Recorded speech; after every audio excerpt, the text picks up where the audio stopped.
أعوذ بالله من الشيطان الرجيم بسم الله الرحمن الرحيم أقم الصلاة لدلوك الشمس إلى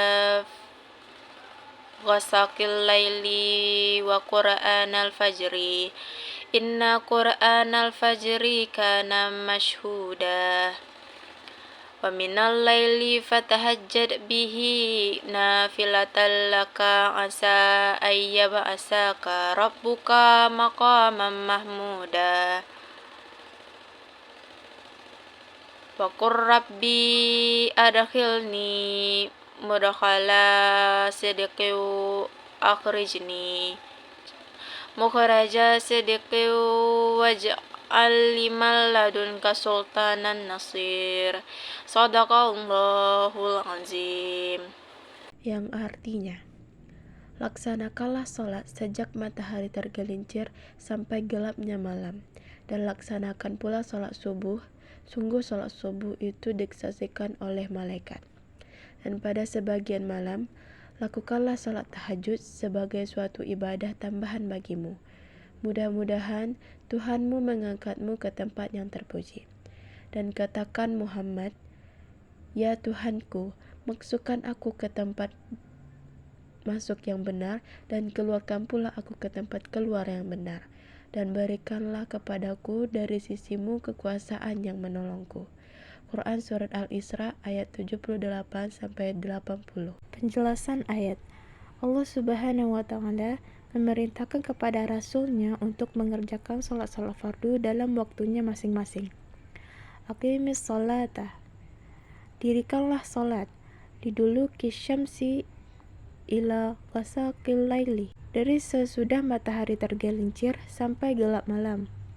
Yang dimaksud dengan ghasaqil laili ialah gelapnya malam hari, dan menurut pendapat lain artinya terbenamnya matahari. Dapat disimpulkan dari makna ayat ini, waktu yang dimaksud ialah zuhur, asar, maghrib, serta isya. Allah berfirman, wa Qur'anal fajri, dan dirikanlah pula salat subuh. Yang dimaksud dengan Qur'anal fajri ialah salat subuh yang disebutkan dalam sunnah dari Rasulullah SAW secara mutawatir melalui perbuatan dan ucapannya yang merincikan waktu-waktu salat tersebut, seperti apa yang sekarang dilakukan oleh semua pemeluk agama Islam. Penjelasan secara rinci mengenai hal ini disebutkan di dalam bagiannya sendiri, yaitu kitab-kitab fikih. Inna Qur'anal fajri kana mashhuda, sesungguhnya salat subuh itu disaksikan oleh malaikat. Abdullah ibnu Mas'ud mengatakan bahwa kedua malaikat penjaga bersua dalam salat subuh. Para malaikat yang telah berjaga naik ke langit, sedangkan malaikat yang baru datang tetap tinggal menggantikannya pada waktu subuh tersebut.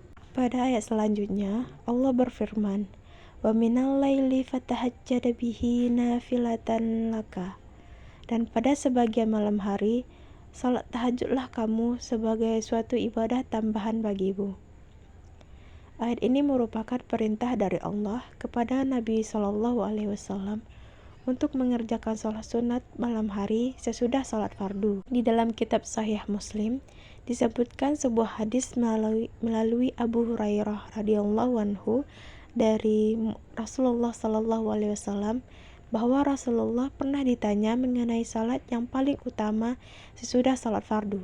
Maka beliau menjawab melalui sabdanya, salatul laili, salat sunat malam hari.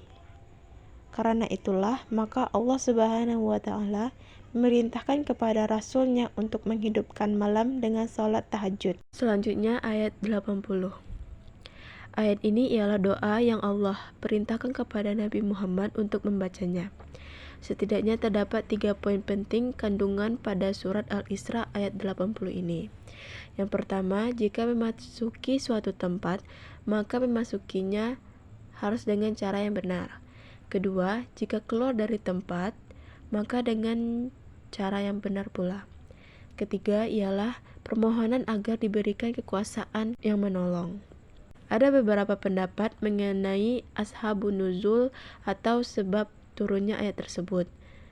Namun berdasarkan periwayatan yang paling sahih, yakni berkenaan saat Rasulullah hijrah menuju Madinah. Sebagaimana Al-Hasan Al-Basri, beliau menyebutkan bahwa ini berkenaan pada orang-orang kafir Makkah yang ketika itu ingin memerangi atau membunuh Nabi Muhammad. Selanjutnya yang menjadi pembahasan utama dalam tulisan ini ialah tentang lafaz Sultan dan Nasiron sebagai makna secara bahasa, yakni kekuasaan yang menolong.